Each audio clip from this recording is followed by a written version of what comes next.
Hi, welcome back to my channel Vital Energy, and I'm so glad that you're back, that you made it through the first part of this two-part series. Acupuncture, does it hurt? Is acupuncture hurtful? And how can we manage it to minimize the pain or stress level of the patient within our therapy session? Can we even have some tricks at hand that can help our patients or our pets to not really feel that much pain during needle puncturing? Let's talk about that. Where have we left off? We talked about our first acupuncture point we would choose for our therapy session, to start our therapy session. And why is it important to have our first acupuncture points? I usually choose a point on the top of the head or just in front of the sacral area. And why is that? You have to imagine, if I put a needle there, then I will have an impulse to the brain, and there I will have a release of some neurotransmitters. They are called beta endorphin and serotonin. And especially beta endorphin are released in that first point that I'm choosing. And what is that neurotransmitter actually doing? It calms our patients down, and that means our patients actually could fall asleep. That happens regularly, that our patients would fall asleep during our acupuncture sessions. And the second thing, you have to know, beta endorphin is a neurotransmitter that is blocking pain. You can imagine it is like morphine, but body-sourced morphine. So it is a very potent painkiller. So painkiller, what does that mean? It means further needles that go into the body doesn't hurt that much. Well, awesome! And second, we have our painkillers. So nothing's in the way for our patients to get comfortable within the therapy session. The next thing we have to talk about is session regression. What do I mean with that? It means that the first time your animal is walking through the door and getting some needles, well, so maybe there is quite a bit defensive reaction. But if we have more and more sessions, your animal will learn how much pain it has to endure and how painful it really is, and also it will have an association with the therapy leading into a relaxing state. So your animal will feel relaxed and sleepy, or will even fall asleep at the end of the therapy session. And that's something that usually wires up in the brain of the patient, and with continuously getting more and more sessions, then it will be more relaxed at the beginning of the session, because it knows, well, there has to be so much pain that I have to take, and afterwards I will get this much relaxation, and it really does feel good. And I even dare to say that I feel that our animals are capable of learning, that the acupuncture sessions are helping them on the long run. I feel like they are learning that the problem they had, whatever the problem was, that it actually gets better after acupuncture sessions. Next time you're at your acupuncturist, have an eye on it. Maybe you can see that your animal is happier afterwards the therapy session and happily is moving around. But maybe you already had such an impression. Then please let a comment down below so that we can discuss in our community. And please subscribe and give this video a thumbs up. It really helps me out. Let's go ahead and talk about another topic. It's needles. I'm sure I already talked about needles and that they won't hurt as much as you think they would. But it's actually true, because they are thin and they're almost as thin as hairs. I have to show you what I mean.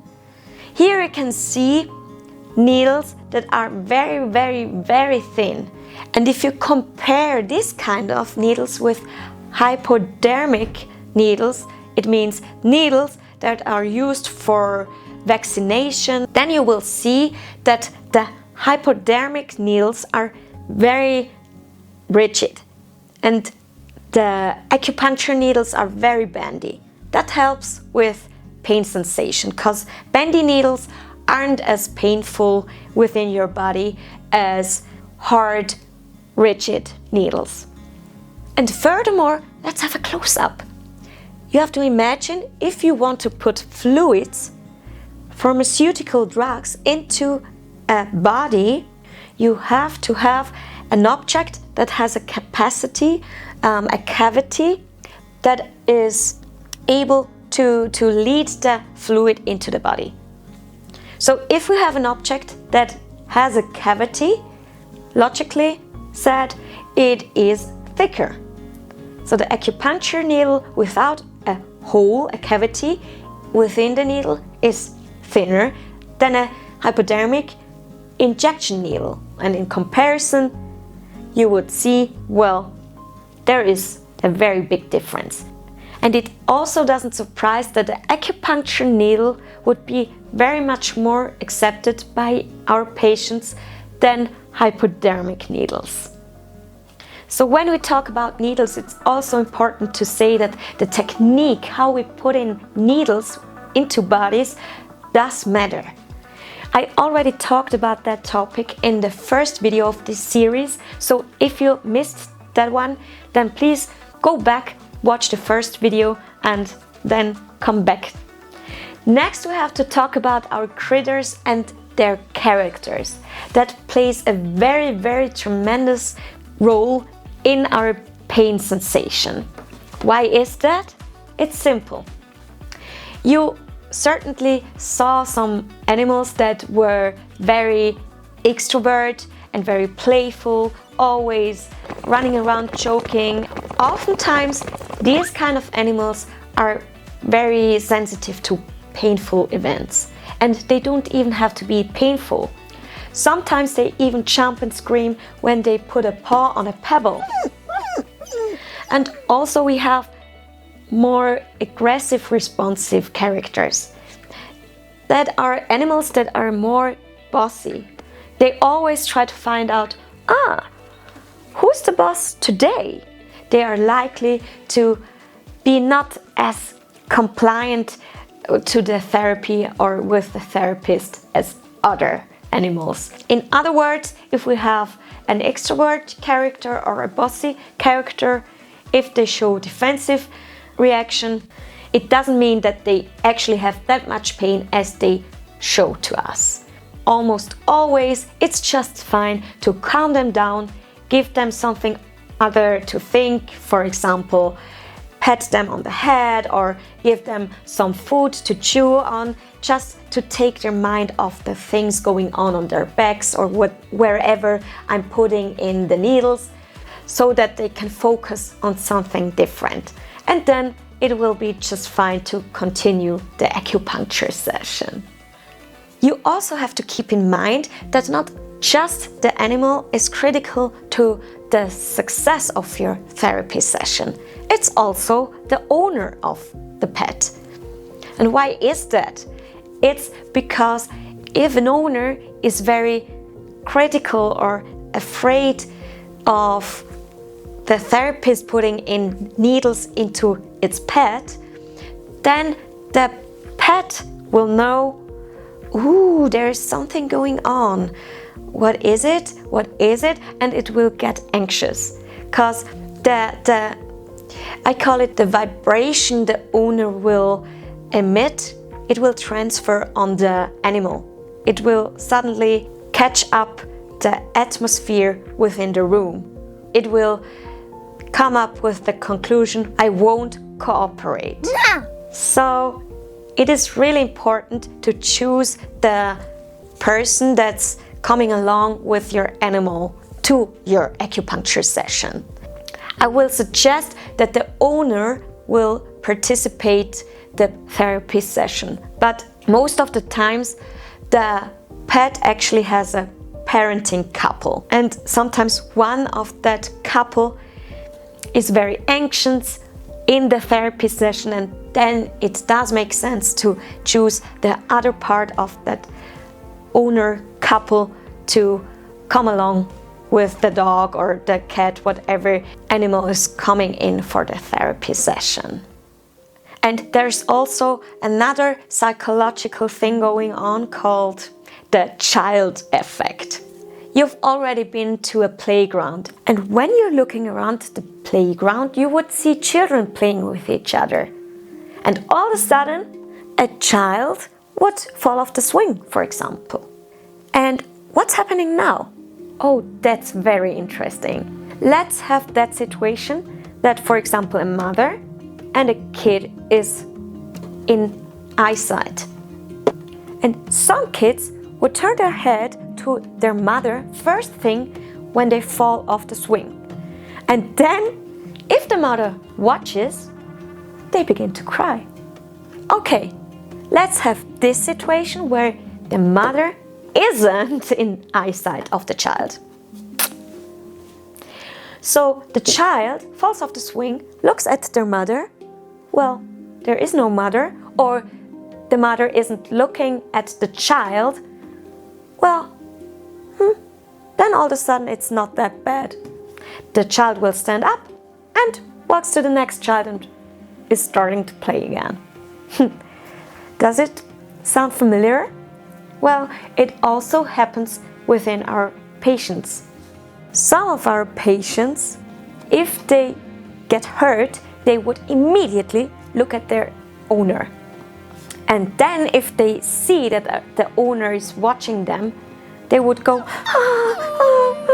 and they won't relax until the end of the session. I call them drama queens because that's what they are. And if you have such a drama queen, sometimes it does make sense to have another person to accompany the pet for the therapy session. Sometimes it's also fine to have your technician to hold the pet and, well, tell the owner to leave the room. It's not because you don't want the owner to see what's happening with your animal.